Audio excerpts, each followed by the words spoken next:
Salut Charles-André, c'est Étienne de musculationprisonance.com. Je vais répondre à tes questions pour ton travail pour l'école. On va y aller tout de suite. Étienne, premièrement, quel est votre emploi et votre formation? Ma formation, c'est une formation en kinésiologie. C'est une formation de 3 ans à l'université. C'est un baccalauréat. Donc, j'ai un bac en kinésiologie. La kinésiologie, c'est la science de l'exercice. J'ai fait mon bac de 2004 à 2006. Après avoir fini mon bac, je suis allé travailler 9 mois pour les Forces armées canadiennes. J'étais moniteur en conditionnement physique à la base militaire de Saint-Jean. J'ai fait ça de janvier à septembre. Puis en septembre 2007, j'ai commencé ma maîtrise en santé communautaire. J'ai fait 1 an de maîtrise, je passe au doctorat tout de suite. Et puis, je suis en train de finir un doctorat en santé publique en ce moment. Donc, c'est ça ma formation principale, je te dirais. Sinon, j'ai plusieurs petites formations connexes à l'entraîneur, comme formation d'entraînement, formation de coach sportif en basketball, en haltérophilie, en tir à l'arc. Puis des coachs, la formation de la Fédération canadienne des entraîneurs aussi, théorique sur comment entraîner des athlètes. Donc ça, c'est plus d'informations d'1-2 fins de semaine. C'est moins sérieux que mon bac. Ça aide quand même. Quel est mon emploi? Ben, la plupart des gens qui ont un bac en kinésiologie deviennent entraîneurs personnels. Puis moi, j'ai été entraîneur pour les Forces armées canadiennes. Je fais ça 9 mois après mon bac. J'ai aussi été entraîneur personnel à mon compte à partir de à peu près ma première année au bac. Jusqu'à il y a 1 an, j'ai arrêté de prendre des nouveaux clients. J'en prends des fois encore rarement, là, mes amis, mettons, du monde qui sont référés par des amis qui veulent vraiment. En ce moment, quelqu'un grand public qui veut s'entraîner avec moi, il faut qu'il prenne 3 mois, 12 semaines d'entraînement semi-privé 3 fois par semaine. C'est 1200 pièces. Comme ça, j'ai juste des clients vraiment sérieux. J'ai un groupe semi-privé comme ça avec deux clients en ce moment. Mon emploi en ce moment, c'est pas mal m'occuper de musculationprisemasse.com. Fait que je fais l'animation du site avec les vidéos que tu vois toutes les semaines. Sur musculationprisemasse.com, on répond à des questions de musculation de nos lecteurs. Et puis, d'un côté, je fais ça, je développe des programmes d'entraînement, des DVD d'exercices, des produits de même. Puis, de l'autre bord, mais il faut que je m'occupe de toute l'administration, de la gestion, des employés. On a des gens qui s'occupent, par exemple, d'écrire nos textes. On a des informaticiens, des artistes qui font le design, des choses comme ça. C'est à contrat, mais quand même. Donc, d'un côté, ben, j'anime le site, puis de l'autre côté, ben, je gère le site pour que ça roule. Puis, je finis mon doctorat, donc c'est pas mal ça qui m'occupe ces temps-ci. Pourquoi avez-vous décidé d'étudier dans le domaine et qu'est-ce qui vous a amené à créer votre site web musculationprisemasse.com? Pourquoi je décide d'étudier là-dedans? C'est parce que quand j'étais jeune, je faisais du tir à l'arc. J'ai commencé à faire du tir à l'arc à 7 ans parce que j'avais vu le film Robin des Bois. Puis là, je voulais être Robin des Bois. C'est simple de même. Fait que je suis allé faire du tir à l'arc, right? Parce que Robin des Bois, il tire des flèches. Puis j'étais assez bon. Et puis j'ai commencé à faire de la compétition. J'en ai fait jusqu'à l'âge de 17 ans. Puis à 17 ans, je m'étais classé 7e au Canada, aux Jeux du Canada. Fait que j'étais assez bon. Je tirais 30 flèches à 18 mètres dans un pamplemousse. À peu près là, une cible de la taille d'un pamplemousse. Donc c'est ça qui te permet d'avoir un score de 273, si je me souviens bien, sur 300. Le score parfait, c'est 300. Puis un score de 300, t'aurais ça en tirant 30 flèches dans genre une clémentine. Fait que le pamplemousse est un petit peu plus gros. Tu fais moins de points. C'était bon. Puis je voulais aller aux Jeux olympiques, comme tous les athlètes amateurs jeunes, je pense. Jusqu'à temps que vers cet âge-là, j'étais au cégep, puis mon entraîneur, un nouvel entraîneur que j'avais, m'a fait réaliser que si je voulais aller aux Jeux olympiques, il allait falloir que je m'entraîne 25 à 30 heures par semaine, puis que je lâche des cours, que je lâche l'école peut-être, que je travaille pas beaucoup, que je m'entraîne fort, puis que fallait que je fasse attention pour bien récupérer aussi, fait que pas trop de party avec les amis, faut bien dormir, faut bien manger, puis j'allais pas avoir ma main d'argent non plus, parce que les athlètes amateurs, ils reçoivent pas beaucoup d'argent du gouvernement ou de personne. Fait que c'est une vie vraiment difficile à être athlète, puis j'ai beaucoup d'admiration pour ceux qui décident de poursuivre dans cette voie-là quand même. Moi, je me suis dit, en tir à l'arc, je m'en vais nulle part avec ça. Puis même si tu t'en vas aux Jeux olympiques, puis tu reviens avec une médaille d'or, là, nomme-moi-en non un athlète canadien qui a une médaille aux Jeux olympiques en tir à l'arc. Ou en curling. Ou en tir à la carabine. Ou en... C'est plongeon, tu vas me dire Alexandre Despatie, là, mais les athlètes olympiques au Canada, ils reviennent ici, puis même ceux qui ont des médailles, là, 3 mois après, personne ne se souvient d'eux autres. Puis après ça, quand t'arrêtes ta carrière à 30 ans d'athlète, t'as rien dans la vie. Man. T'as pas de diplôme parce que t'as arrêté d'étudier pour t'entraîner. t'as pas de carrière parce que t'as passé ta vie à faire juste du sport. Puis là, ben, t'as une belle médaille olympique dans ton salon. T'as pas de maison à toi, right? T'es en appart parce que t'as pas d'argent. Puis t'as rien d'autre. C'est vraiment triste puis dur, la vie d'athlète. Puis au Canada, c'est pas très valorisé. Aux États-Unis, ils mettent beaucoup d'argent là-dessus. En Russie, en Chine, c'est une fierté, d'être un athlète pour ton pays. Ici, c'est une fierté juste une semaine par année, en tout cas une semaine aux 4 ans, aux Jeux Olympiques. Le reste du temps, crève. Fait que c'est pas une belle vie. Fait que je me suis dit, pense pas que je vais faire ça. Je vais aller étudier plus, puis moi, pour la musculation, pour le tir à l'arc, j'avais commencé à faire de la musculation. Puis les entraîneurs au gym où je m'entraînais, je leur demandais comment prendre la masse musculaire, parce que là, j'ai arrêté de faire du tir à l'arc, j'ai fait plus de musculation, je pesais genre 130 livres, puis je voulais développer ma masse musculaire. Fait que je leur demandais ça, puis ils me donnaient toutes des réponses différentes tout le temps. Des réponses même qui se contredisaient. Puis je trouvais ça bizarre, parce que je me disais, ben l'entraînement, c'est supposé être une science.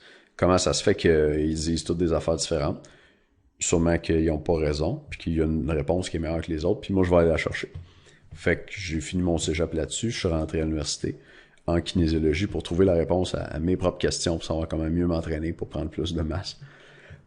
Puis j'ai trouvé une réponse qui était meilleure que les autres, mais je me suis rendu compte que c'était quand même compliqué. Fait que je les comprends un peu d'avoir été mélangés, ces entraîneurs-là, à l'époque.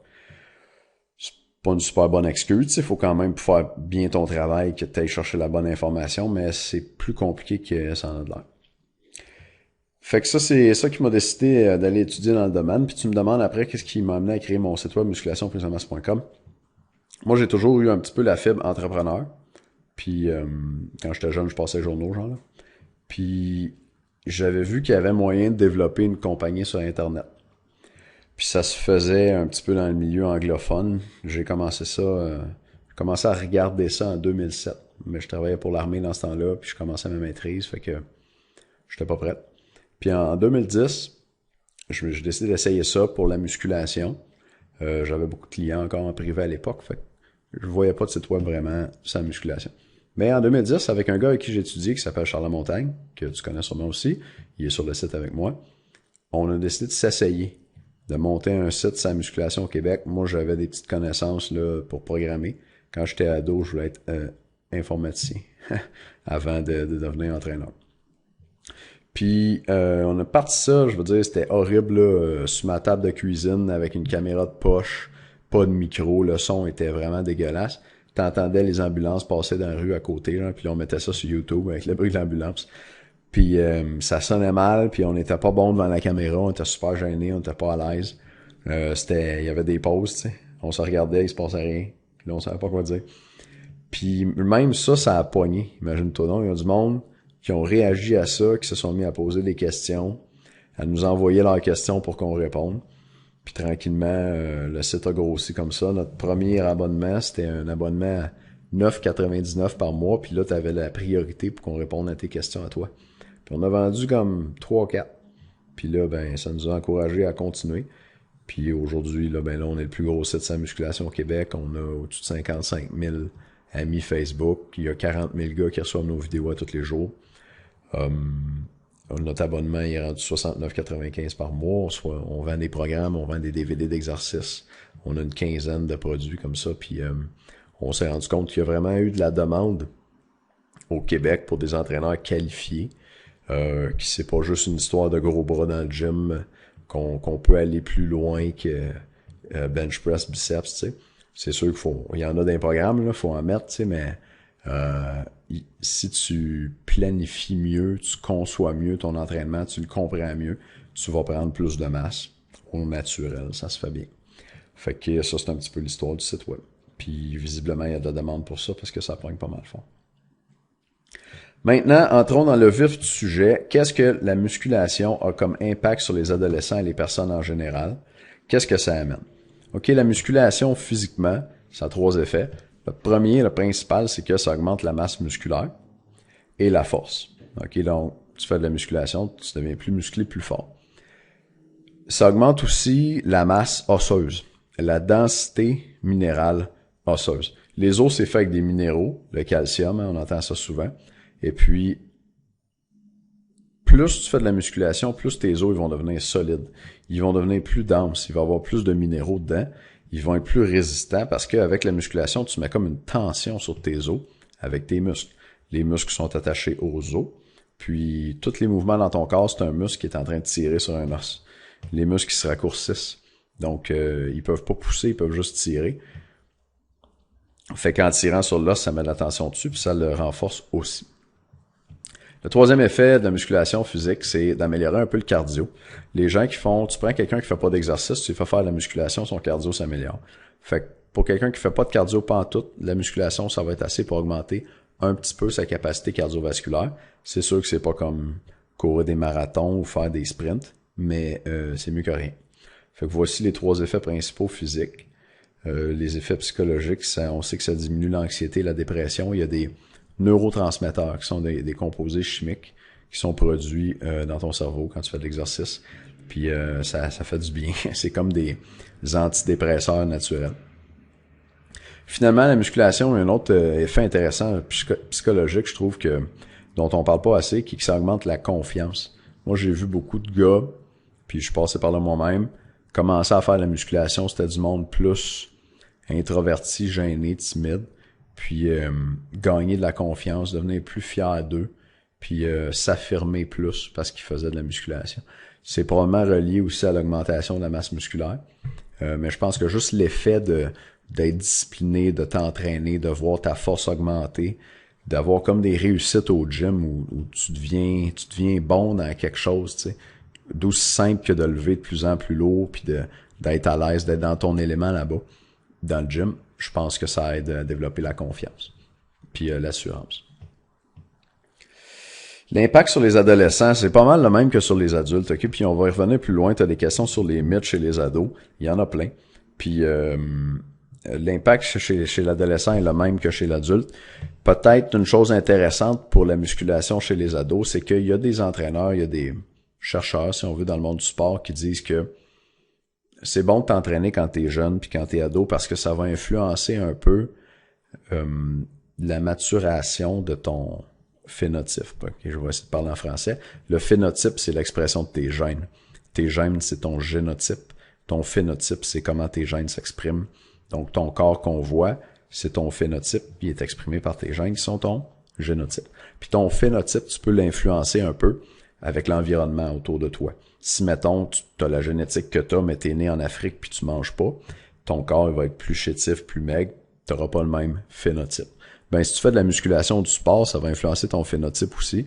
Ça va pousser tes gènes, si on veut, à produire un petit peu plus de protéines musculaires, par exemple. Donc, tu vas finir plus musclé.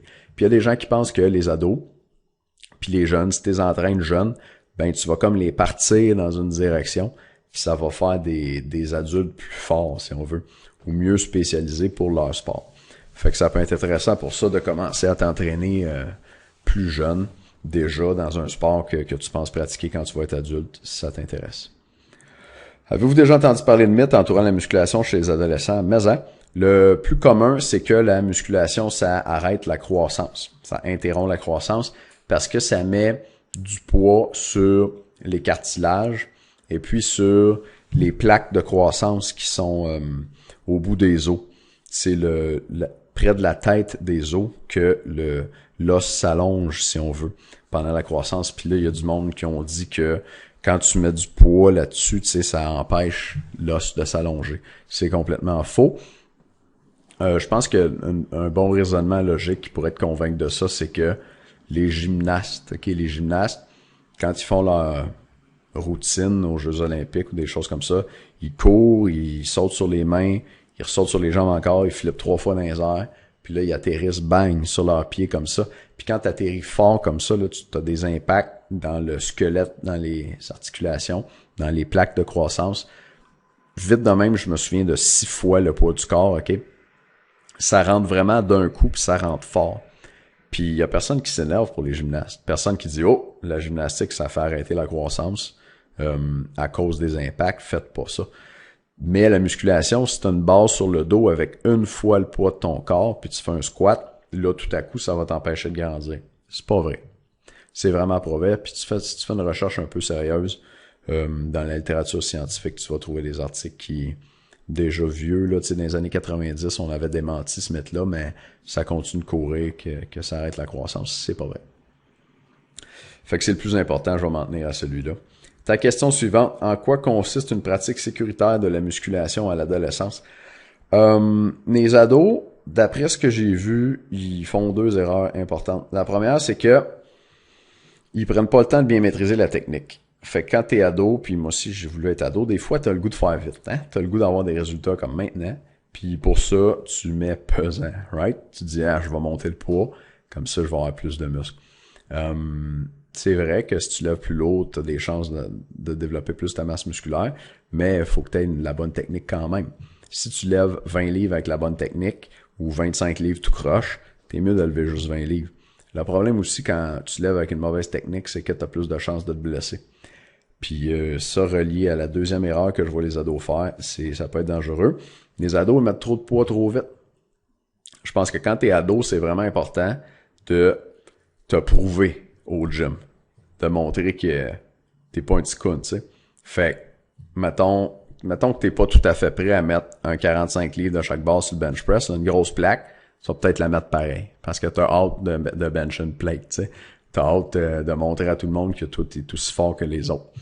Puis faire un bench press avec un petit 10 livres de chaque côté, là, c'est pas vraiment winner, tu sais. Fait que tu mets bien du poids bien vite, mais ton corps est pas nécessairement prêt. Ça fait pas assez longtemps que t'en fais, puis là, tu penses plus à te prouver aux autres qu'à te développer intelligemment. Donc là aussi, tu as plus de risques de blessure parce que, un, ta technique est pas encore très bonne, puis deux, tu as juste trop lourd parce que tes muscles, tes articulations puis ton squelette sont capables de prendre. Fait que plus de chances de te blesser, pas bon. Donc, une pratique sécuritaire de la musculation à l'adolescence, c'est une pratique qui est graduelle. Pour quelqu'un qui commence en musculation, moi, je donne un programme de 6 semaines où on va développer la technique, puis on mettra pas de poids très lourd encore. En fait, il y aura pas de série vraiment maximale avant la 7e semaine d'entraînement dans le cas d'un programme comme ça. Donc, un programme où on commence tranquillement puis où on maîtrise bien la technique. Avez-vous déjà recommandé à des jeunes de faire la musculation? Oui, certainement. Il n'y a pas de contre-indication. Il faut juste que ça soit bien encadré, que la technique soit bien maîtrisée puis qu'on ne mette pas trop l'eau trop vite. Sinon, pas de problème. Tu sais, les jeunes, les enfants, là, ça fait du track and field, ça joue au football, ça joue au hockey, ça joue au soccer, ça joue au baseball, ça fait de la natation. Amène-en, là, tous les sports, du karaté, les arts martiaux, on se tape sa gueule, mais la musculation, c'est trop dangereux. Donne-moi un break, là. Si c'est bien supervisé, c'est pas plus dangereux qu'autre chose. Puis les commotions cérébrales au hockey, là, il y en a à tabarnouche. En musculation, pas bien. Fait que je dirais que c'est sécuritaire, la musculation pour les jeunes. Est-ce qu'il y a des exercices à proscrire à l'adolescence? J'aime pas vraiment le mot proscrire, là, parce que ça voudrait dire qu'il faut absolument pas en faire. Il y en a deux que je recommanderais moins. C'est l'épaulé jeté puis l'arraché. C'est des exercices qui sont utilisés en haltérophilie olympique. Si tu tapes ça dans Google, tu vas les trouver. Et puis, ils ont une forte composante technique. C'est des exercices qu'on enseigne aux athlètes pour les aider à développer la puissance de leurs jambes, la puissance des membres inférieurs, donc la capacité à générer une force grande rapidement. On parle de force explosive aussi des fois. Cet exercice-là est très complexe à apprendre. J'ai vu des gens qui ont eu besoin de jusqu'à 7, 8, 9, 10 séances d'entraînement technique pour maîtriser ces exercices-là. Il y a beaucoup de monde dans le grand public qui en fait en CrossFit en ce moment, dans la mode des CrossFit. Et puis, le CrossFit, c'est bon pour un certain nombre de choses, sauf que au niveau de la technique, je trouve que c'est pas assez bien maîtrisé en CrossFit. Et puis, ça, c'est un exercice qui est très technique et puis que je montrerai pas à un adolescent en premier. Tu sais, il y aurait bien d'autres choses à montrer que ça. Et puis, le problème avec les ados aussi qui veulent aller trop vite, mais c'est qu'ils prennent pas le temps de bien maîtriser la technique. Ils mettent trop de poids. Puis là, ben, c'est pas le temps avec ces exercices-là de mettre trop de poids parce que tu as plus de chances de te blesser. Fait que ce serait les deux que je ne recommanderais pas, l'épaulé, jeter, l'arracher, mais de là à dire que je les proscrirais pas nécessairement. Il y a des ados qui en font pour leur sport, puis quand c'est bien enseigné, c'est bien maîtrisé, c'est super efficace, ce sont de bons exercices. Avez-vous des conseils pour les jeunes qui voudraient commencer la musculation? Mais mon premier conseil, si tu veux commencer la musculation, c'est simple, c'est de commencer tout de suite. OK? Il n'y a pas d'âge pour faire la musculation, tu peux commencer bien jeune. Ce que tu vas développer une bonne base qui va t'aider un petit peu plus vieux, quand ça va être le temps de faire des entraînements plus sérieux. Et puis, il n'y a pas de contre-indication. OK? J'ai d'autres conseils, par exemple, parce que tu commences, faut pas que tu le fasses tout croche. La plupart des ados qui commencent la muscu s'inscrivent à un gym, une salle d'entraînement, t'en as peut-être une à l'école, se pointent là, puis ils font des bras. Des bras du chest, puis that's it. Pas d'encadrement, pas de supervision, pas de programme. La personne qui te monte à faire tes exercices, c'est ton autre ami qui en fait déjà. Si t'es chanceux, t'as un entraîneur sportif de ton école ou ton prof d'éduc qui te donne une base, mais vraiment base, puis là, t'es lâché lousse là-dedans. Mais ça, c'est comme le reste dans la vie. Au début, tu connais pas ça. Tu connais rien, là. C'est juste normal. Puis si tu essaies de tout faire tout seul, ça va être juste bien long pour rien avant que tu découvres comment ça marche pour vrai. Fait que ce qu'il faut que tu fasses, c'est de te payer 1 heure avec un entraîneur, OK? Avec ton argent à toi ou l'argent de tes parents, tu peux leur demander 1 heure avec un entraîneur qui va te donner un programme, puis qui va te montrer comment bien faire les exercices en partant. Puis cet entraîneur-là, juste avec cette heure-là, il va te faire sauver 3 mois d'expérimentation à perdre ton temps avec une mauvaise technique, des exercices qui marchent pas, ou juste un programme pas efficace, tu t'entraînes pas assez souvent, mettons, pour prendre la masse. Ou peut-être tu t'entraînes trop. Les ados, souvent, ils en font trop aussi. Il y a beaucoup d'erreurs que tu peux faire assez fatales qui vont te faire perdre ton temps au gym. Fait que paye-toi donc un entraîneur 50, 60, 70 piastres. C'est vraiment un bon investissement. Puis je te dirais, lui, il va sûrement te donner un programme qui va durer 4, 6, 8 semaines. Après, ton programme, retourne le voir. Tu demande-lui d'évaluer encore ta technique, de te faire un nouveau programme pour que tu puisses progresser. Puis tu vas avancer beaucoup plus vite comme ça. Puis après, tu sais, même si t'es ado, là, mettons tu commences à 15 ans, tu fais un 6 mois comme ça avec une bonne base, là, puis là, t'es prêt à charger sérieusement puis à performer, tu sais. Il y a le gym sur la côte ouest américaine qui s'appelle Westside, où il y a un entraîneur qui s'appelle Louis Simmons là-bas qui a, si je me souviens bien, 18 détenteurs de record du monde en powerlifting, qui est le sport de force où les gens déplacent les charges les plus lourdes au monde. Pour te donner une idée, le record actuel au soulevé de terre, deadlift, c'est 1015 livres. Moi, j'essaie de battre le record québécois, qui c'est 440 livres dans ma catégorie de poids, puis en ce moment, je lève 365. Mais il y a un gars qui lève 1015 livres, ok, c'est plus lourd qu'un char. Puis, dans le gym Westside, Louis Simmons, dans une vidéo sur YouTube, il présente un de ses athlètes qui a genre 22 ans, ok, qui a commencé jeune, puis qui est déjà fort comme un taureau, genre qui squatte 900 livres, tu sais. Fait que si tu commences jeune, tu peux performer jeune, puis ça va te servir toute ta vie, fait que ça vaut la peine. OK, c'était mon dernier conseil pour toi. J'espère que ça a bien répondu à tes questions. Je sais pas si tu me parlais de faire tourner ça à l'école, je sais pas s'il y a d'autres gens qui m'écoutaient aussi, mais en tout cas, aux jeunes à l'école, un petit bonjour, puis j'espère me trouver intéressant. Fait que bonne chance, merci pour tes questions, puis bonne fin de journée. Ah ouais, un dernier mot, les gars, si vous voulez un autre conseil que je donnerais là pour les jeunes qui voudraient commencer la musculation, mais surtout si tu n'as pas d'argent pour te payer un entraîneur, c'est de venir mettre ton email sur musculationprisemasse.com. On répond à une question de musculation d'un lecteur à tous les jours. Fait que tu peux profiter de notre expérience là-dedans, de nos conseils. On montre des exercices de gym aussi avec la bonne technique à suivre pour pas se blesser. On fait ça tous les jours. Tu as une vidéo gratuite le matin à tous les jours dans ta boîte de email. Puis tu as juste à aller sur le site puis à laisser ton email. Fait que c'est musculationprisemasse.com. C'est tout. Puis sur le site, tu vas avoir l'occasion de laisser ton email pour ça. Fait que merci encore, puis bonne journée les gars. Ciao.